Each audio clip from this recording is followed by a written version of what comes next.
سلااوتان لێ بێتەوە کاتتان باش بینەرانی خۆشەویستی تەلەڤیزیۆنی کۆمەڵا لەگەڵتانین بۆ پێشکەشکردنی هەواڵەکانی ڕۆژی دووشەممە سەرەتا سەردێری گرنگترین هەواڵەکان.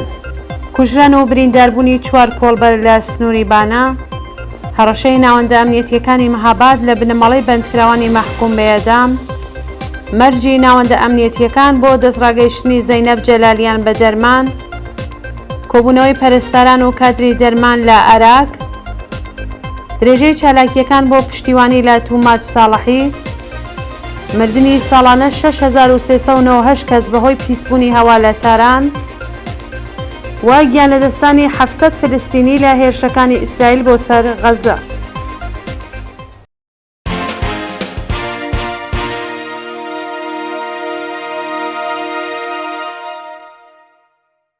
درێژی هەواڵەکان: کوژرا و برینداربوونی 4 کۆڵبەر لە سنووری بانە، ڕۆژانی شەممە و دووشەممە 11 و 13 سەرماوەزی 1402 کۆڵبەرێکی خەڵکی بانە بە تەقەی هێزەکانی ڕژیم گیانی بەخت کرد و 3 کۆڵبەری خەڵکی کرماشان بە دەسترێژی گولەی هێزەکانی ڕژیم لە سنووری بانە بە سەختی بریندار بوون.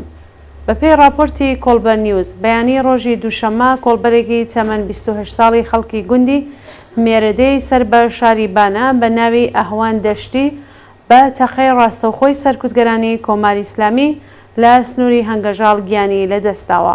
لەلایەکی دیکەوە ڕۆژی شەممە 3 کۆڵبەر بە ناوەکانی تالێب یوسفی، ئۆمید شوکری خەڵکی گوندی دەشێ و حەسەن پاشناو نادیار خەڵکی گوندی داریانی سەر بە شاری پاوە بە دەسترێژی گولەی هێزەکانی ڕژیم لە سنووری بانە بە سەختی بریندار و ڕەوانەی نەخۆشخانەکران.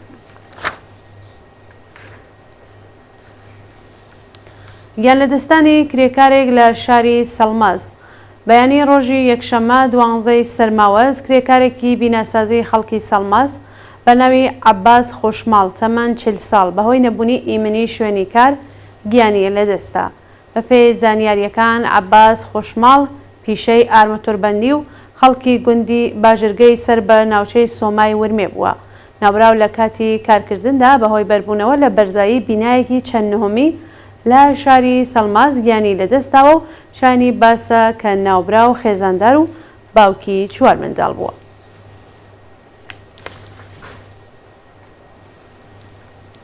هەڕەشەی ناوەندە ئەمنیەکانی مەهاباد لە بنەماڵەی بەندکراوانی مەحکوم بە ئێدام، ناوەندە ئەمنیەتیەکان بە بنەماڵەی 5 زیندانی بیرمەندی کورد لە زیندانی قزل حیسار کە مەترسی لە 3 دەرەجەنیان لەسرە و تویانە بێدەنگ بن تا لانی کەم تەرمی ڕۆڵە ئێدامکراوەکانتان پێ بدەینەوە.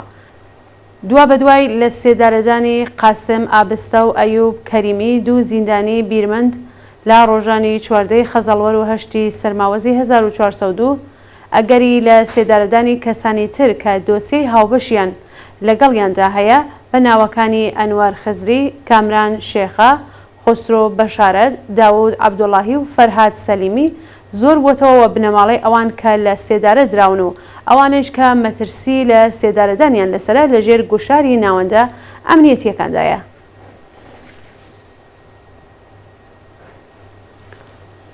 مەرجی ناوەندە ئەمنیەتیەکان بۆ دەستڕاگەیشتنی زەینەب جەلالیان بە دەرمان، ناوەندە ئەمنیەتیەکان دانپێدانانی زۆرەملێ و دەربڕینی پەشیمانیان وەکو مەرج بۆ دەستڕاگەیشتنی زەینەب جەلالیان بە خزمەتگوزاری پزیشکی داناوە.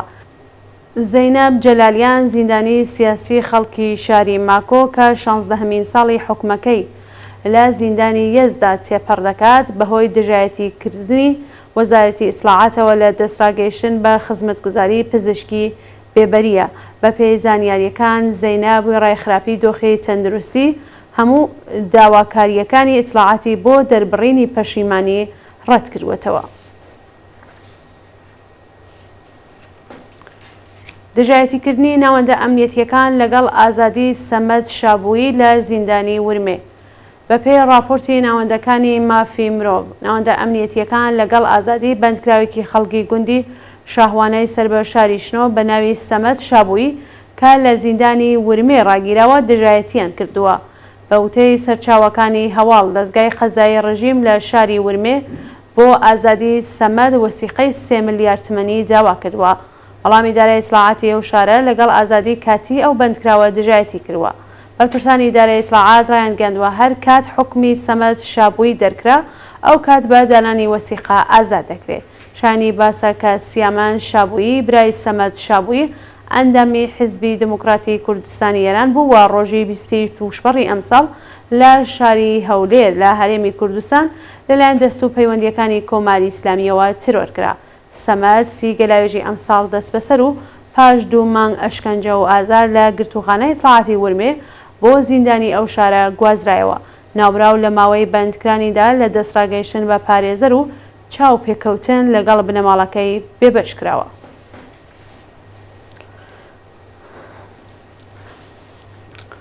ماڵاوایی لە ژیانی خوشکی گیانبەخکروێکی کۆمەڵا لە نەغەدا. ڕۆژی یەکشەممە 12 سەرماوەز دادە مریەم ڕەسووڵی خوشسفەت خوشکی هاوڕێی گیانبەخکرووی ناوڕیزەکانی کۆمەڵە و حیزبی کۆمونیستی ئێران کاگ محەممەد ناسراو بە حەمە بازووکە بەهۆی نەخۆشی شێرپەنجەوە لە تەمەنی 67 ساڵیدا گیانی لەدەستا. دادە مریەم لە دایکووی ئاوایی گوڵی سندوسی سەر بە شاری نەغەدە بوو. ئەو ژنە شۆڕژگەڕا بەهۆی پێشمەرگەبوونی 2 برای بەناوەکانی حەمە و کەریم ناسراو بە بازووکە لە ڕیزەکانی کۆمەڵە بەردەوام سەردانی بنکە و بارگاکانی کۆمەڵی دەکرد و سۆز و وەفای زۆری بۆ پێشمەرگەکانی کۆمەڵە بوو. هەروەها جێگەی متمانە و ڕێزی ئەو پێشمەرگانە بوو کە لە نزیکەوە دەیان ناسی.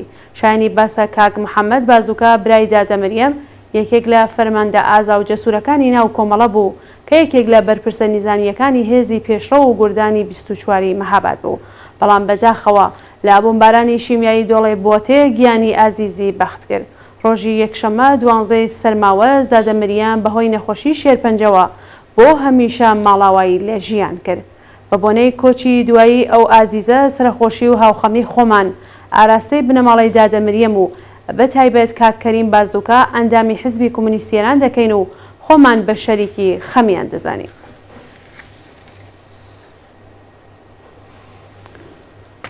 کۆبوونەوەی پەرستاران و کادری دەرمان لە عێراق. ڕۆژی یەکشەممە 12 سەرماوەزی 1402 پەرستاران و کادری دەرمانی نەخۆشخانەکانی عێراق بۆ جارێکی دیکە دژ بە دۆخی خراپی پیشەیی و معیشەتی کۆبوونەوە.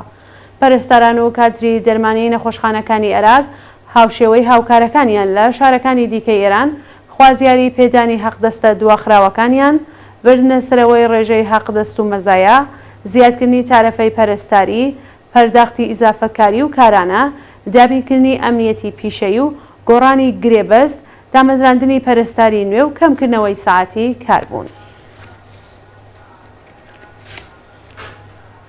ناڕزایەتی کرێکارانی شاغل لە شرکەتی فەلاتی قارە لە دوورگەی سیری. کرێکارانی شاغل لە شرکەتی فەلاتی قارە لە دوورگەی سیری ڕۆژی یەکشەممە 12 سەرماوەزی 1402 لاز جێبەجێ نەکردنی داخوازیەکانیان ناڕزایەتیان دەربڕی. کرێکارانی نەوتی شاغل لە شرکەتی فەلاتی قارە خوازیاری وەلانانی سەقفی حەقدەست، وەلانانی کۆسپەکانی بەردەم حەقی سەنەواتی خانشینی، گەڕانەوەی ئەو بڕە پارەیە لە ساڵانی ڕابردوو وەکو باش لەسەر حەقدەستەکانیان کەم کراوە، بەکردەوە دەرهاتنی مادەی دەی ئەرک و بەرپرسیارەتی پرسنلی نەوت، دابینکردنی ئیمکاناتی ڕفاهی و کۆتایی هێنان بە دەستێوەردانەکانی دەوڵەت لە سندوقی خانشینی کرێکارانی سەنعەتی نەوت بوون. درێژەی چالاکیەکان بۆ پشتیوانی لە توماش ساڵحی. ڕۆژی یەکشەممە 12 مانگی سەرماوەز ژنان و پیاوانی ئازادی خواز لە شارە جۆراوجۆرەکانی ئێران بۆ پشتیوانی لە توماش ساڵحی چالاکیان ئەنجامدا. بەپێی ئەو وێنە و ویدیوانەی لە تۆڕەکۆمەڵایەتیەکان بڵاوکراوەتەوە ژنان و پیاوانی ئازادی خواز و بەرابەری تەڵەب لە شارە جۆراوجۆرەکانی ئێران با بڵاوکردنەوەی تراک، دروشم نووسین و هەڵواسینی بەنێر خوازیاری ئازادی بێ شەرت و مەرجی توماش ساڵحی بوون. هەڕەشەی ناوەندە ئەمنیەتیەکان لە دایکی دادخوازی سیاوەش مەحموودی. بە پێی زانیاریەکان لەیلا مەهدەوی دایکی هەمیشە زیندوو سیاوەش مەحموودی لەلایەن ناوەندە ئەمنیەتیەکانەوە هەڕەشەی کوشتنی لێکراوە. فاتمە حەیدەری خوشکی هەمیشە زیندوو جەواد حەیدەری لە گیانبەختوانی شۆڕشی ژینە لە پەیامێکدا ڕایگەیاند کە هێزە لەباس شەخسیەکانی ڕژیم لە یەکێک لە شەقامەکانی کەرەش هەڕەشەیان کردوەتە سەر ببورن هێرشیان کردوە سەر لەیلا مەهدەوی دایکی سیاوەش مەحموودی و هەڕەشەی کوشتنیان لێکردووە. بەوتەی فاتمە حەیدەری لەیلا لە هەر شوێنێک ئەیەوێت کار بکات ڕێگەی پێنادەن و بەردەوام لەلایەن هێزە ئەمنیەکانەوە ئازار دەدرێت. هەروەها ماڵپەڕی شەخسی ئەو دایکە دادخوازە چاودێری دەکرێت و ئیدارەی ئیسلاحات ناچاری دەکات ئەو ئیستوریانەی لەسەر کوڕەگیان بەخکردوەکەی دایئەنێت بیسڕێتەوە.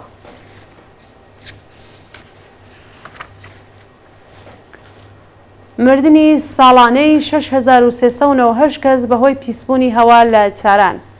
مهدی پیرهادی سەرۆکی کۆمیسیۆنی ژینگەی شۆرای ئیسلامی شاری تاران ڕۆژی یەکشەممە 12 سەرماوەز ڕایگەیاند. بەپێی راپۆرتی کۆمیسیۆنی ئەسڵی نەوەدی مەجلیسی شۆرای ئیسلامی تەنیا لە ساڵی 1400دا بەلانی کەم 6398 کەس بەهۆی پیسبوونی هەوا گیانیان لەدەستداوە.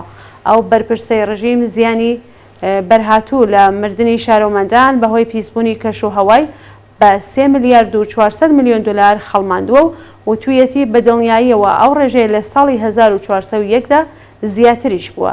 ناوبراو هەروەها وتی لە ساڵی ڕابردوودا 14 وزەخانەی سوتەمەنی مازوتیان بەکارهێناوە لە حاڵێکدا بەرپرسانی ڕژیم بەردەوام سوتاندنی مازۆت لە دەوروبەری تارانیان ڕەت کردووەتەوە.